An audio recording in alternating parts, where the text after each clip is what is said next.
Dear students, welcome to Math 7.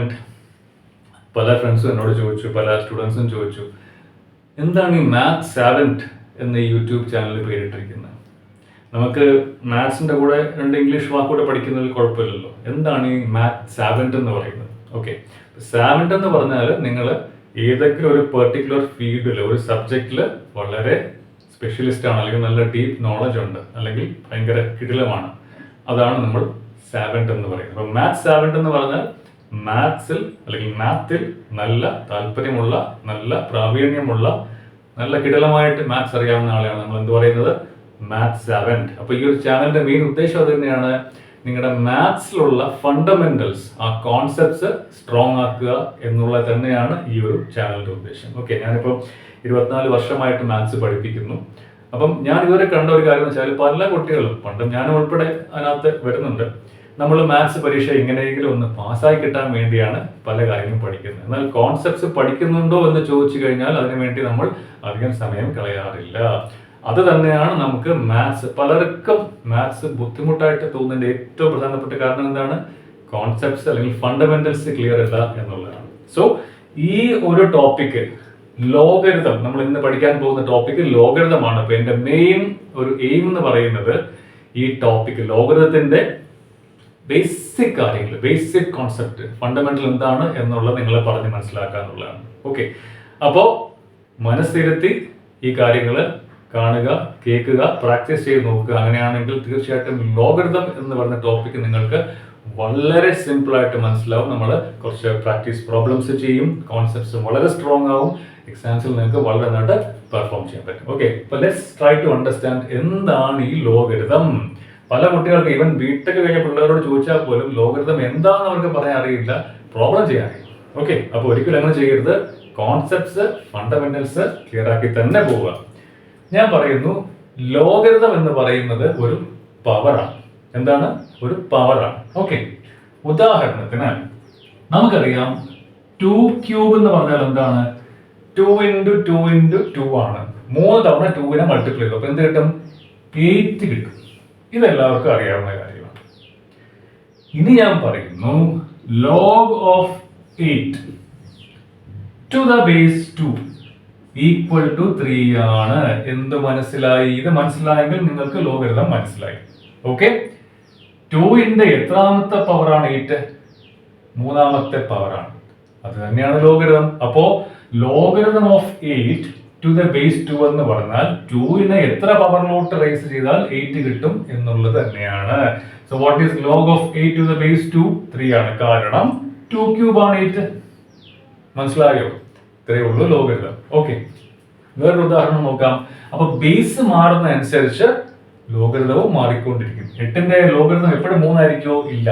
2ന്റെ 3ാമത്തെ പവറാണ് 8. പക്ഷേ 3⁻3 8 ആവോ? ഇല്ല. 3⁻3 9 ആണ്. അപ്പൊ 3⁻2 point something ആയിരിക്കും 8 വരുന്നത്. അതായിരിക്കും അതിന്റെ ലോഗരിതം. മനസ്സിലായോ? അപ്പൊ ഓരോ നമ്പറിനും ബേസ് മാറുന്ന അനുസരിച്ച് പല പല ലോഗരിതം കിട്ടും. ശരിയാണല്ലോ? സിമ്പിൾ ആണല്ലോ? ഓക്കെ, അങ്ങനെയാണെങ്കിൽ പറയൂ, what is logarithm of 16 to the base 2? എത്രയായിരിക്കും? 2 ആണ് ബേസ്, അതായത് 2ന്റെ എത്രാമത്തെ പവർ ആണ് 16 എന്നാണ് ചോദ്യം. 2ന്റെ 3ാമത്തെ പവർ 8 ആണെങ്കിൽ ഇവിടെ into 2 കൂടെ ചെയ്താൽ എന്ത് കിട്ടും? 16 കിട്ടും. അതായത് 2⁻4 ആണ് 16. കറക്റ്റ്. അപ്പോൾ logarithm of 16 to the base 2 എന്ന് പറഞ്ഞാൽ log of 2⁻4 to the base 2 എത്രയാണ്? 4 തന്നെയാണ്, അല്ലേ? അപ്പൊ 2നെ 4ാമത്തെ പവറിലോട്ട് റേസ് ചെയ്യുമ്പോഴത്തേക്കാണ് 16 കിട്ടുന്നത്. അപ്പൊ logarithm of 16 to the base 2 എത്രയാണ്? 4. ക്ലിയർ ആണല്ലോ? ഓക്കെ, അങ്ങനെയാണെങ്കിൽ നമുക്ക് ലോഗരിതത്തിന്റെ വേറെ 1-2 ബേസിക് ഫണ്ടമെന്റൽസ് കൂടെ നോക്കാം. ബേസ് ഒന്ന് മാറ്റി നോക്കാം. What is log of 27 to the base 3? നമ്മളിപ്പോ പറഞ്ഞ അനുസരിച്ച് 3³ ആണ് 27. 3ന്റെ 3ാമത്തെ പവർ ആണ് 27. അങ്ങനെയാണെങ്കിൽ log of 27 to the base 3 എത്രയാണ്? 3 ആണ്. അങ്ങനെയാണെങ്കിൽ log of 81 to the base 3 എത്രയാണ്? 27 into 3 ആണ് 81. അതായത് 3ന്റെ 4ാമത്തെ പവർ 3⁻4 ആണ്, അല്ലേ? അപ്പൊ log of 81 to the base 3 എന്ന് പറഞ്ഞാൽ log of 3 raised to 4 ആണ്. എന്ന് പറഞ്ഞാൽ എന്താണ്? ഈ പവർ തന്നെയാണ്, 4 ആണ്. ക്ലിയർ ആണല്ലോ? അപ്പോൾ ഒരു നമ്പറിന്റെ ലോഗരിതം ടു ദ ബേസ് എന്ന് പറഞ്ഞാൽ ആ ബേസിന്റെ എത്രാമത്തെ പവർ ആണ് ഈ നമ്പർ കിട്ടുന്നത്, അതാണ് ആൻസർ. ഓക്കെ ഓക്കെ അപ്പൊ ഞാൻ പറഞ്ഞു ലോഗരിതം ഓഫ് എ നമ്പർ അല്ലെ, ബേസ് മാറുന്നതനുസരിച്ച് ലോഗരിതം മാറിക്കൊണ്ടിരിക്കും. ഫോർ എക്സാമ്പിൾ ലോഗ് ഓഫ് 16 എന്ന് പറയുന്നത് ടു ദ ബേസ് 2 ആണെങ്കിൽ 2ന്റെ എത്രാമത്തെ പവർ ആണ് 16? 4ാമത്തെ പവർ ആണ്. ശരിയാണല്ലോ? ഇനി ഇതേ നമ്പർ 16ന്റെ ലോഗരിതം ടു ദ ബേസ് 4 ആണെങ്കിലോ 4ന്റെ എത്രാമത്തെ പവർ ആണ് 16? 4 സ്ക്വയർ ആണ് 16 എന്ന് പറഞ്ഞാൽ 2 ആണ് ആൻസർ. 4 സ്ക്വയർ ഈക്വൽ ടു 16 അങ്ങനെ നോക്കിയാൽ മതി. 4 റേസ് ടു 2 ആണ് 16. അപ്പോൾ logarithm of 16 to the base 4 എത്രയാണ്? 2 ആണ്. ക്ലിയർ ആണല്ലോ? അപ്പോൾ ബേസ് മാറുന്നതനുസരിച്ച് ഓരോ നമ്പറിന്റെയും ലോഗരിതം മാറിക്കൊണ്ടിരിക്കും. ഓക്കെ അപ്പോൾ ചില പ്രോബ്ലത്തിൽ അല്ലെങ്കിൽ മിക്ക പ്രോബ്ലത്തിലും ലോഗരിതം ഓഫ് ഒരു നമ്പർ തന്നിട്ടുണ്ടാവും, പക്ഷെ ബേസ് മെൻഷൻ ചെയ്തിട്ടുണ്ടാവില്ല. അങ്ങനെയാകുമ്പോഴത്തേക്ക് നമ്മൾ എന്താണ് മനസ്സിലാക്കേണ്ടത്? ലോഗരിതം ഓഫ് 16 എന്ന് പറഞ്ഞു കഴിഞ്ഞാൽ ബേസ് പറഞ്ഞിട്ടില്ലെങ്കിൽ നമ്മൾ എന്താണ് മനസ്സിലാക്കേണ്ടത്?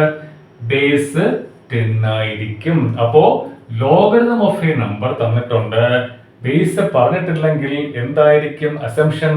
ബേസ് 10 ആയിരിക്കും. 10ന്റെ എത്രാമത്തെ പവർ ആണ് 16 എന്നുള്ളതായിരിക്കും നമ്മൾ കണ്ടുപിടിക്കേണ്ടത്. ഓക്കെ അപ്പൊ ഇത് സാധാരണ ലോഗരിതം ടു ദ ബേസ് 10. ചിലപ്പോൾ നമ്മൾ ഇങ്ങനെ കണ്ടിട്ടുണ്ടാവും ln അല്ലെ, ഇത് നാച്ചുറൽ ലോഗരിതമാണ്. അതായത് logarithm to the base e ആണ്. നമുക്ക് ഒരു നമ്പറിന് ഏത് ബേസിന് വേണമെങ്കിലും നമുക്ക് ലോഗരിതം കണ്ടുപിടിക്കാം അല്ലെ. പക്ഷെ അങ്ങനെ പറഞ്ഞിട്ട് കാര്യമുണ്ടോ? ഒരു സ്റ്റാൻഡേർഡ് വേണ്ടേ? ആ സ്റ്റാൻഡേർഡിന് വേണ്ടിയാണ് നമ്മൾ 10 യൂസ് ചെയ്യുന്നത് അല്ലെങ്കിൽ e യൂസ് ചെയ്യുന്നത്. അപ്പം സാധാരണ ലോഗരിതം എന്ന് പറഞ്ഞാൽ എന്താണ് അസംഷൻ? ബേസ് 10 ആയിരിക്കും. അല്ലെങ്കിൽ ln എന്നാണ് പറഞ്ഞിരിക്കുന്നതെങ്കിൽ അത് നാച്ചുറൽ ലോഗരിതമാണ് എന്ന് പറഞ്ഞാൽ log to the base e ആണ്. അപ്പൊ പലരും വിചാരിക്കും എന്താണ് ഈ e എന്ന് പറയുന്നത്? അപ്പൊ e എന്താണെന്ന് നമുക്കൊന്ന് മനസ്സിലാക്കേണ്ട ആവശ്യമുണ്ട്. അതുകൊണ്ട് ജസ്റ്റ് ഞാൻ e എന്താണെന്ന് പറഞ്ഞു പോകാം. എക്സ്പോണൻഷ്യൽ സീരീസ് നിങ്ങൾ കണ്ടിട്ടുണ്ടാവുമല്ലോ, e അല്ലെ. e റേസ് ടു x എന്ന് പറയുന്നത് ഒരു ഇൻഫിനിറ്റ് സീരീസ് ആണ്. അതായത് 1 plus x by 1 factorial plus x square by 2 factorial plus x cube by 3 factorial plus etcetera അങ്ങനെ അങ്ങ് പോകും, ഇൻഫിനിറ്റി വരെ പോകും.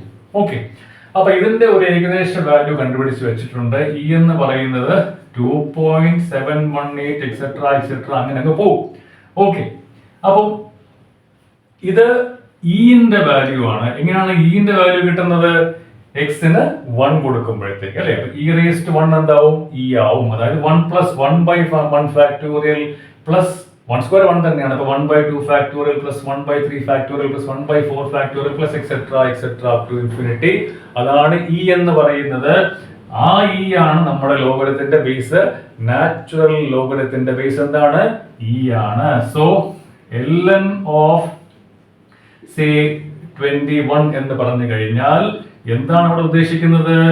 Log to the base e ആണ്. അതായത് ഈ പറഞ്ഞ 2.71ന്റെ എത്രാമത്തെ പവർ ആണ് 21? അതാണ് അതിന്റെ അർത്ഥം. ക്ലിയർ ആണല്ലോ? അപ്പോ രണ്ട് ബേസ്, പ്രധാനപ്പെട്ട സ്റ്റാൻഡേർഡ് ബേസ് പറഞ്ഞു. ഒന്ന് ലോഗ് ടു ദ ബേസ് 10, അത് സാധാരണ ലോഗരിതം. രണ്ട് നാച്ചുറൽ ലോഗരിതം, അതായത് log to the base e. Clear ആണല്ലോ? ഓക്കെ ഇനി നമുക്ക് 2-3 പ്രോപ്പർട്ടി നോക്കാം. എന്താണ് ലോഗരിതത്തിന്റെ മെയിൻ പ്രധാനപ്പെട്ട പ്രോപ്പർട്ടികൾ എന്ന് നോക്കാം. Okay suppose log of x raise to n എന്ന് തന്നിട്ടുണ്ടെങ്കിൽ ഇത് നമുക്ക് എങ്ങനെ എഴുതാൻ പറ്റും?